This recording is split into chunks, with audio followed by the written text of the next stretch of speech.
Hi, అందరికీ నమస్కారం. రీసెంట్‌గా గౌరవ సుప్రీంకోర్టు ఓబీసీ క్రిమీ లేయర్ మీద ఇచ్చినటువంటి తీర్పు జేఈఈ, నీట్, యూపీఎస్సీ లాంటి ఎగ్జామ్స్‌లో కాంపిటీషన్ పెంచబోతుందా? లేకపోతే ఓబీసీలో ఎక్కువ మందికి న్యాయం జరగబోతుందా? అనేటువంటి ప్రశ్నలు ప్రతి ఒక్కరికి కూడా ఉదయిస్తాయి. మరి అసలు ఈ తీర్పు సారాంశం ఏమిటి? జేఈఈ, నీట్, యూపీఎస్సీ లాంటి ఎగ్జామ్స్‌లో దీని యొక్క ప్రభావం ఎలా ఉంటుంది అనేటువంటిది చూద్దాం. ఇదివరకు ఉన్నటువంటి రూల్స్ ప్రకారం ఓబీసీలో 8 లక్షలకు మించి శాలరీ ఉంటే వాళ్ళు క్రిమీ లేయర్ లో అంటే రిజర్వేషన్ కి అర్హత కోల్పోతారు అనేటువంటిది ఒక అంశం. ఇక్కడ మనం చూడాల్సినటువంటిది ఇప్పుడు వచ్చినటువంటి ఇబ్బంది ఏమిటి, ఎందుకు కొత్తగా ఈ యొక్క తీర్పు ఇవ్వటం జరిగింది అన్నప్పుడు 3 విభాగాలు చూస్తే గవర్నమెంట్, పిఎస్యూస్ అంటే బ్యాంక్స్ అట్లాంటివి ఏదైతే ఉంటాయి, ఓఎన్జీసీ ఇట్లాంటివి రెండవది, మూడవది ప్రైవేట్ రంగం. ఈ 3 రంగాల్లో ఉన్నటువంటి వాళ్ళని క్రిమీ లేయరా, నాన్ క్రిమీ లేయరా అని ఎలా చూడాలి అన్నప్పుడు ఇది వరకు ఉన్నటువంటి రూల్స్ ప్రకారం గవర్నమెంట్ లో group A, group B or group 1 or group 2 level officers ఏదైతే ఉంటారో వాళ్ళకి క్రిమీ లేయర్ కిందకు వస్తారు. గ్రూప్ సి, గ్రూప్ డి కి వచ్చేటటువంటి వాళ్ళు క్రిమీ లేయర్ లోకి రారు. అదే ప్రైవేట్ వాళ్ళకి వచ్చేటప్పటికి ప్రైవేట్ లో జాబ్ చేస్తున్నటువంటి వాళ్ళకి శాలరీ అంటే ఇన్కమ్ ఆర్ వెల్త్ టెస్ట్ 8 లక్షలకు మించితే వాళ్ళు రిజర్వేషన్ కోల్పోతారు, క్రిమీ లేయర్ లోకి వెళ్ళిపోతారు అనేటువంటివి ఉన్నటువంటి రూల్స్. ఇప్పుడు గౌరవ సుప్రీంకోర్టు చెప్పినటువంటిది గ్రూప్ సి, గ్రూప్ డి లో ఉన్నటువంటి వాళ్ళు 8 లక్షల కన్నా ఎక్కువ ఉన్నా వాళ్ళు క్రిమీ లేయర్ లోకి రారు. ప్రైవేట్ వాళ్ళకి వచ్చేటప్పటికి 8 లక్షల కన్నా ఎక్కువ ఉంటే వాళ్ళు క్రిమీ లేయర్ లోకి వస్తున్నారు. ఇది కరెక్ట్ కాదు, ఇది సరి కావాలి అని ఇప్పుడు ఇచ్చినటువంటి రూల్ ప్రకారం ఏమిటంటే వెల్త్ టెస్ట్ అనేటువంటిది చూసినప్పుడు నిర్దిష్టమైనటువంటి మాటలు చెప్పడం జరిగింది. శాలరీ, అగ్రికల్చరల్ అమౌంట్ అనేటువంటిది కన్సిడర్ చేయకూడదు అనేటువంటిది ఫస్ట్ పాయింట్. అలాగే గ్రూప్ ఏ, గ్రూప్ బి వాళ్ళు ఖచ్చితంగా క్రిమీ లేయర్ లోకి ఉంటారు. గ్రూప్ సి, గ్రూప్ డి వాళ్ళు 8 లక్షలున్నా 8 లక్షల పైన ఉన్నా సరే వాళ్ళు క్రిమీ లేయర్ లోకి రారు అనేటువంటిది ఒక పాయింట్. ఇక క్వశ్చన్స్ వస్తాయి. కొన్ని ఎగ్జాంపుల్స్ ప్రకారం చూద్దాం. ఒక గ్రూప్ సి ఎంప్లాయ్ ఉన్నాడు.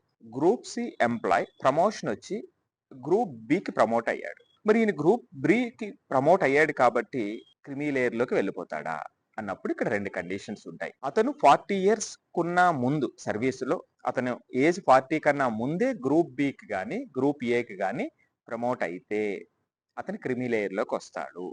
40 ఇయర్స్ తరువాత ప్రమోషన్ వస్తే అంటే గ్రూప్ బికి ప్రమోట్ అయితే సి నుంచి కానీ డి నుంచి కానీ అప్పుడు అది క్రిమీ లేయర్ వర్తించదు అనేటువంటిది ఒక ఎగ్జాంపుల్. అలాగే గ్రూప్ సి, గ్రూప్ డి లో ఒక వ్యక్తి 8 లక్షలు కదా 10 లక్షల వరకు కూడా శాలరీ ఉంది. మరి ఇది మోర్ దెన్ 8 లాక్స్ ఉంది కాబట్టి వెళ్తారా అంటే వెళ్ళరు. So group C, group D వాళ్ళు క్రిమీ లేయర్ లోకి రారు. ఒకవేళ వీళ్ళకి అగ్రికల్చర్ ఏదైనా ఇన్కమ్ ఉంది, ఇంకొక 10 లక్షలు ఎక్స్ట్రా వచ్చింది, అయినప్పటికీ కూడా ఎందుకంటే అగ్రికల్చరల్ అమౌంట్ అనేటువంటిది కన్సిడర్ చేయకూడదు అని చెప్పింది కాబట్టి అది 10 లక్షలు అయినా సరే వాళ్ళు క్రిమీ లేయర్లోకి రారు. రైట్.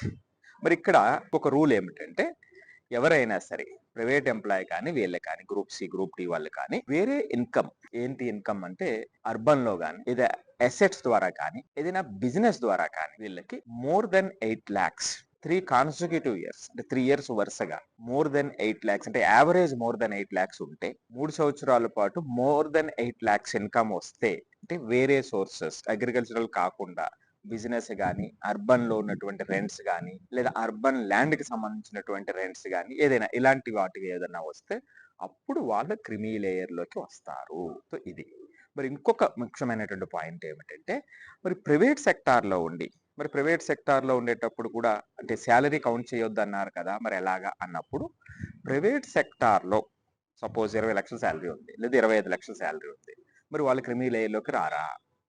ఇప్పుడు ప్రకారం ఇక్కడ ఏమిటంటే ప్రైవేట్ సెక్టార్ లో కూడా వాళ్ళు ఉన్నటువంటి పొజిషన్ ప్రకారం గవర్నమెంట్ సెక్టార్ లో group A, group B, group C, group D ఏదైతే ఉందో దాని ప్రకారం మ్యాప్ చేయాలి అనేటువంటిది ఒక సూచన చేయటం జరిగింది.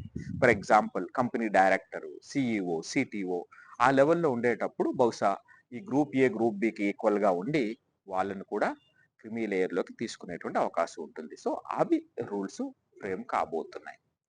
సో దీని వల్ల ఏమిటంటే ఇప్పుడు జేఈఈ నీట్లో కానివ్వండి, యూపీఎస్సీలో కానివ్వండి ఎవరైనా సరే ఓబీసీ సర్టిఫికెట్ తెచ్చుకోవాలనుకునేటప్పుడు నెక్స్ట్ ఇయర్కి సో ఈ కొత్త రూల్స్ ప్రకారం ఇప్పుడు చెప్పినటువంటి మాట ప్రకారం అర్థం చేసుకొని ఆ ఓబీసీ నాన్ క్రిమీ లేయర్ సర్టిఫికెట్కి అప్లై చేయొచ్చు. సో దీనికి సంబంధించినటువంటి డౌట్స్, దీనికి సంబంధించినటువంటి మీకు ఏదైనా ప్రశ్నలు ఉంటే నిస్సందేహంగా కామెంట్ రూపంలో తెలియచేయండి.